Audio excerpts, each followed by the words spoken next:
भारत में कोरोना फैल रहा है तो रेमडेसिविर की मांग भी तेजी से बढ़ गई है। अब डिमांड में इजाफा ऐसा हुआ है कि सप्लाई कम पड़ गई।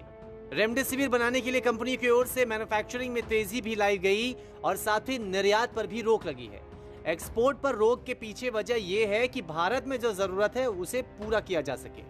खैर, इसी रेमडेसिविर को लेकर डब्ल्यूएचओ ने कुछ और ही कह दिया है। डब्ल्यूएचओ ने पहले भी कोरोना मरीजों के इलाज के लिए रेमडेसिविर के इस्तेमाल पर सवाल उठाए थे। अब फिर डब्ल्यूएचओ ने कहा है कि इस बात का कोई सबूत ही नहीं है कि रेमडेसिविर कोरोना मरीजों के इलाज के लिए उपयोगी है।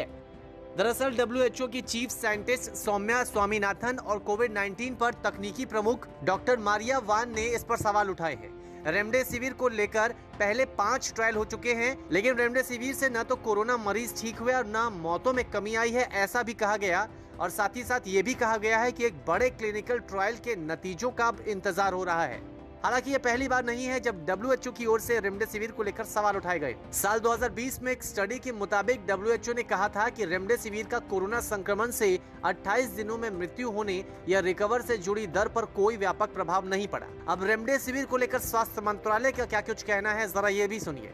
रेमडेसिविर एक एंटीवायरल ड्रग है, खूब स्टडीज हुई और उनके बेस के ऊपर इसको भारत के क्लिनिकल ट्रायल प्रोटोकॉल में चिन्हित किया गया है।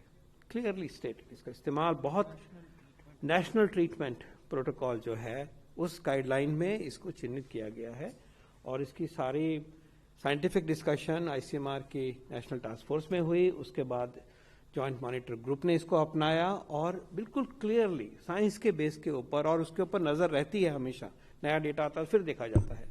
इसको हमने इन्वेस्टिगेशनल ड्रग कहा है और उसका रोल और उसकी पोजीशन जो है कि कहाँ इस्तेमाल करना है, किस कंडीशन में करना, कितना देना, वो बिल्कुल क्लियरली उसमें स्टेटेड है। इन शॉर्ट, ये मेडिसिन उन व्यक्तियों में दी जाती है जो अस्पताल में दाखिल होंगे।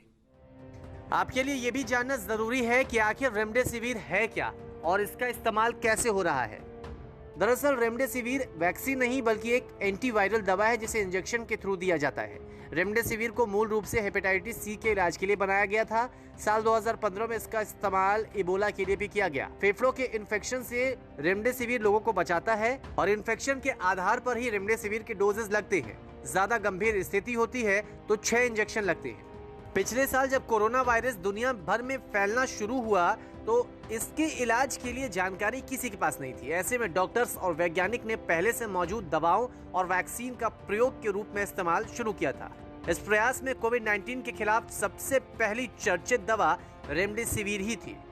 न्यूज़ तक ब्यूरो।